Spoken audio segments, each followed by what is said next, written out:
As far as esports is concerned, I've never seen a crowd like this before. I've never seen an entire arena literally filled before, other than for like an NBA game, because I've been to like some crazy ass NBA playoff games. It's just packed, and that's what it feels like here, which is pretty sick. Just to see the crowd and everyone cheering,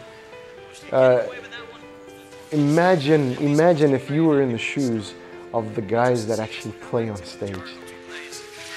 How everything is building up, the atmosphere is something that's going to speak for itself. Even if you never played big games before, you're going to get to experience how much people love this.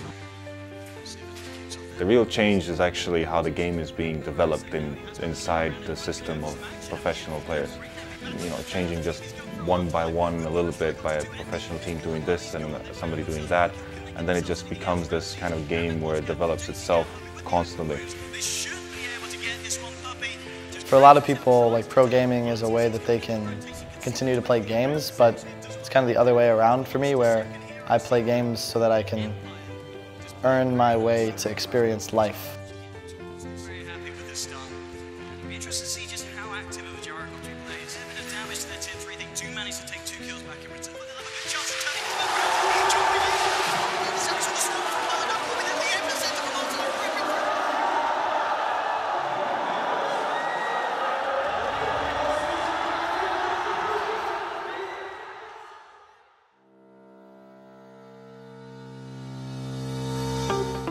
I mean, I started playing HON a long time ago because my friends were playing it, and after a while the game was slowly declining, getting smaller and smaller. Then we saw Dota getting really, really big, and with every TI, I was watching every TI. Didn't play myself back then, but I just realized the game's potential, and it was very, very similar to HON. I just started playing Dota instead. I started playing with friends some tournaments, local tournaments in city, my city, St. Petersburg. Then I've seen like big tournaments. I start watched, and I play more Dota, and play better, and start playing some competitive games. I was playing in tier 2-3 teams. It was very hard when you play and you lose. I thought it would be harder than it actually was. I only played like seriously on the ladder for about 3 or 4 months before I got good offers from good teams. Like, I had both Alliance and Evil Geniuses to practice scrims with, and that's a huge step for me as I hadn't played with any team before that. Because of my MMR on the board, and then Eric Fnatic found me, so Eric started to approach me and ask me do I want to join as a sub player. So I see this as an opportunity. Of course, I want to join. Before that, I'm playing for amateur tournaments. It's nothing as pro as Fnatic. It just sort of happens, man. Like, I did it, and it was just like, hey, I might get a cool trip to Singapore back when I was 18. And it turned out it wasn't a scam, and it was actually a trip to Singapore, and that was really cool. Still can't believe that that was actually a real thing. Then I was playing, and I was like, oh, I might be able to go to Sweden. It started for me as just like an opportunity to travel. I'd always kind of dreamed about traveling around and actually experiencing life, and gaming was just sort of a way I got to do that. It's really good. Like, for once I get to live in America in our beautiful team house in Fort Lauderdale. I get to play with friends who I've known for a long period of time, and we have a lot of fun together. So all in all, I must say that it feels really good to be playing with this team, and hope we'll keep doing that for a long time. Means for the team, bootcamp is quite important for a Southeast Asia player because we are much more easier to communicate. The Epic Center, when we're playing, we still don't understand so much about the pitch. So that's why the tournament we're going just only because we want to learn something. We always like to learn something from the other teams first, and then after that we'll go back to our Malaysia bootcamp. We'll discuss a lot why this team they will win a champion.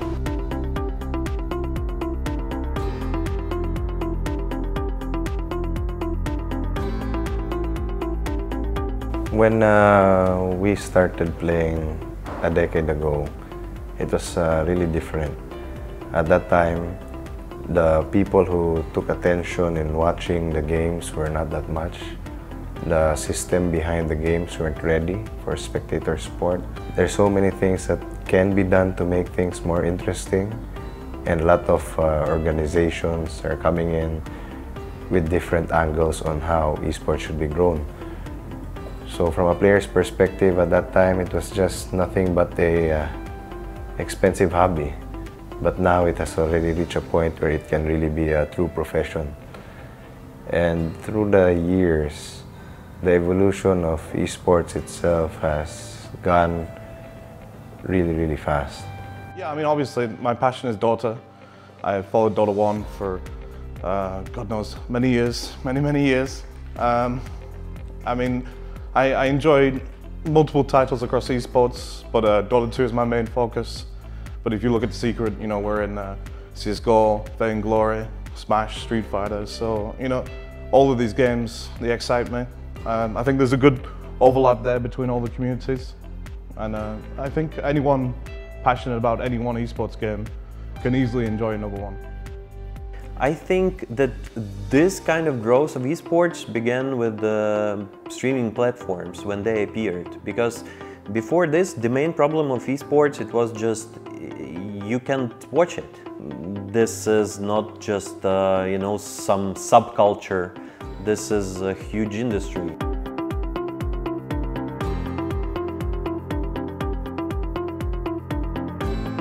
Before, gaming was different. They need to go to the shop to play. My most memorable experience in the esports industry is like when we have 700 teams who came here in the Bitan. The roads are closed, the front, the side, and everybody was just having fun. It's a LAN tournament, so everybody needs to come and see each other and get to know each other. But when I was 12 years old, I went to my first ever DreamHack in Sweden, which was the biggest LAN over there. I didn't play, but I went there as a spectator or just participant in the LAN, because there's a LAN event, you bring your own computer, and there's this biggest LAN event in the world. They have like 12,000 people or whatever. It's even bigger now. And back then you stay in the sleeping halls and you try to stay up all night and you're watching your favorite teams, and there's 800 people in the crowd and you're like, holy shit, this is quite cool. And then two years later, I'm there participating myself and I'm winning like $500 and I'm like, oh my God, I'm winning money now. I played Counter-Strike Beta 1 the day it came out, like literally the first time you could ever play the game. Beta 4 came out a few months later, and the first map, Bomb Diffuser, came out. It was Dust 1, and that's when I just fell in love with the game. I dropped everything. I wouldn't say I tried to go pro because that wasn't even a thing back then. You know, going pro wasn't even a pipe dream because there wasn't such a thing.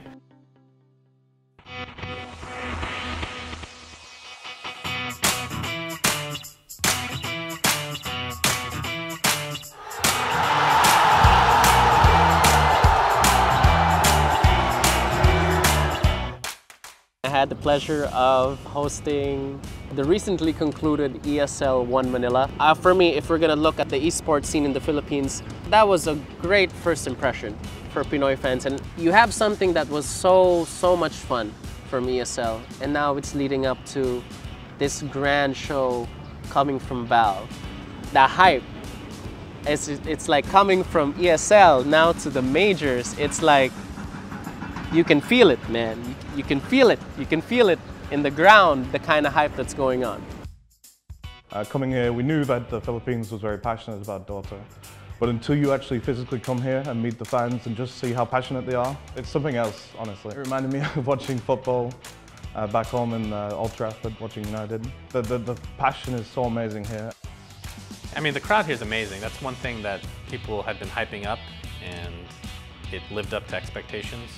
I've never seen a crowd like this before. I've never seen an entire arena literally filled before, other than for like an NBA game. Because I've been to like some crazy ass NBA playoff games. It's just packed. And that's what it feels like here, which is pretty sick. It's huge and crazy, yeah, absolutely. I think here is one of the biggest crowds that's been gathered for a tournament like this. This is really crazy. We're very really impressed by this. It's unbelievable where the gaming scene is in the level of competition and prize money and production level. Like, this is Mo Arena, and it's a game. It's a game.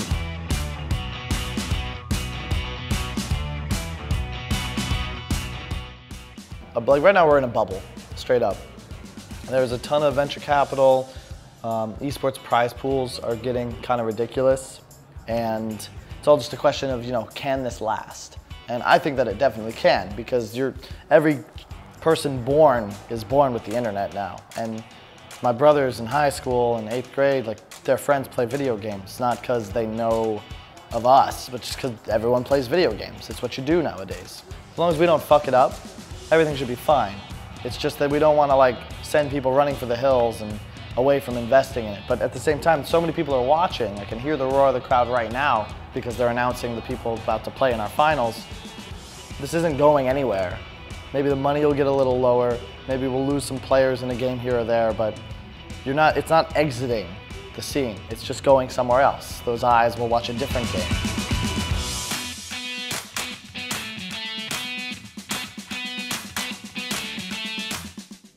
We are getting noticed. I think they are investing, like the ESL, Manila Majors. They're coming here. People would ask me if I wanted to sponsor teams, and I said, okay, we'll try it. Right now I have 3, 2 FPS and 1 LOL.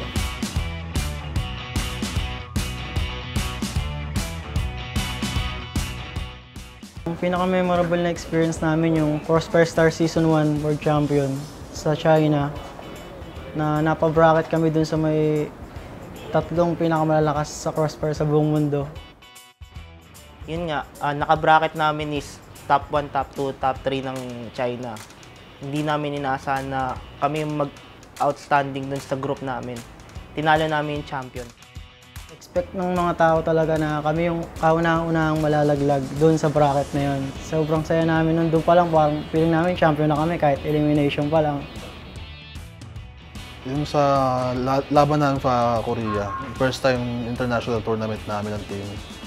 Talagang memorable sa akin yun kasi nahirapan kami nun sa mga ibang teams na ibang bansa. Pero kinapos pa rin talaga eh. Malakas talaga yung kalaban namin China. Kaya masaya na rin kami ng third place kayo. Malaking karangalan na rin para sa amin yun. Ay, masarap yung pakiramdam siya. Siyempre pinapanood ko sa lahat sa buong mundo eh. Naka-stream kayo sa buong mundo. Yung family ko, yung una, ayaw nila yung paglalaro ko. Ngayon, gusto na nila. Kasi pati yung isang kapatid ko, nandun sa sister team namin. Dalawa kami ngayon na naglalaro ngayon, tapos nagre-represent pa ng Philippines. Siyempre, proud sila sa amin. Kasi yung nanonood kami ng utol ko sa Arirang. Parang ang sarap sa pakiramdam na makalaro ka sa ganun. Kaya, yun, mula nun, pinangarap ko na maging pro gamer. Hanggang sa hindi namin nakukuha yung gusto namin sa team. Hindi kami magsasaka maglaro.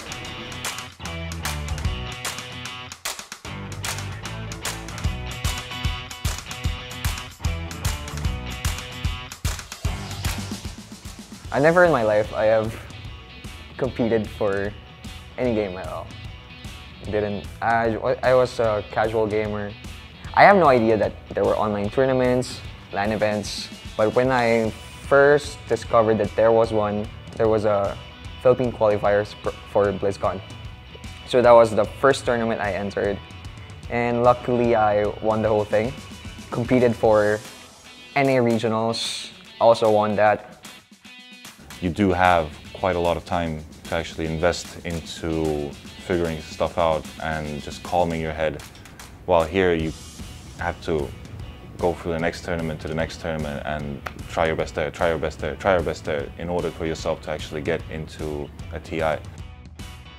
Back in the day, I never thought that gaming would be this big and you could actually have a career out of it. And when I first started streaming, I was open to this whole new world on Twitch that I didn't know existed, and I just thought, wow, I need to work my ass off because people have been doing this in the States for already 2 or 3 years, and I just started. My most memorable Hearthstone moments would have to be, my first one being casting a Blizzard Hearthstone tournament with some really great casters.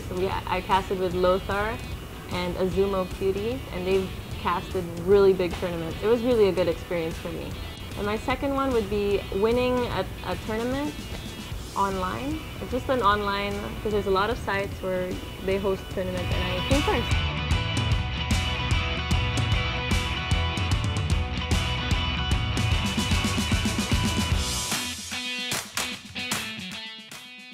If you really want to become a professional gamer, I mean it's full-time, of course you have to sacrifice something, example your time. If you want to be a champion, you have to always update yourself. Before you do this, you have to think carefully because it might take like 4 years or 10 years.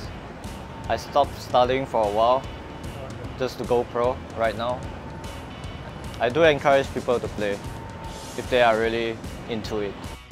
For a lot of people, like pro gaming is a way that they can continue to play games, but it's kind of the other way around for me, where I play games so that I can earn my way to experience life. Actually, it's my first time being here at any gaming event. Just walking in there and just seeing the setup, the production, I mean, it made me appreciate the game I play. So ngayon, nag-aaral ako sa Iris. Kinuha kong course is drafting. Ngayon, yung ginagamit kong price ngayon is pinag-tuition ko. Ang pasok ko is 7 AM to 4 PM. Then, pahinga ng 1 hour, uwi sa bahay, punta sa bootcamp. The rest nun hanggang 12 PM, yun, naglalaro na ako. Kinakaya ko na lang kasi dream ko rin naman kasing makapagtapos tsaka mag-champion din. Kahit pa paano bago mag-retiro. I don't know esports when I started. I don't know competitive gaming when I started. I joined my first tournament. I won the whole thing. Some might say I'm lucky, but it doesn't happen when you don't join. So you want to make a name for yourself, just be visible, join tournaments, content, and yeah, I think you're good. If you want to win a Dota 2, you have to be dedicated to your team and commit to training, studying, and execution. You don't half-ass two things, you whole-ass one thing. That's the only way to do it. You want to be the best at something, it's got to be your life, your craft. Because if you're not, while you're sleeping, while you're playing Hearthstone or Counter-Strike, yeah, that Dota player's playing Dota. So if you want to beat people and you're already behind, you got to at least work harder, otherwise you don't have a shot.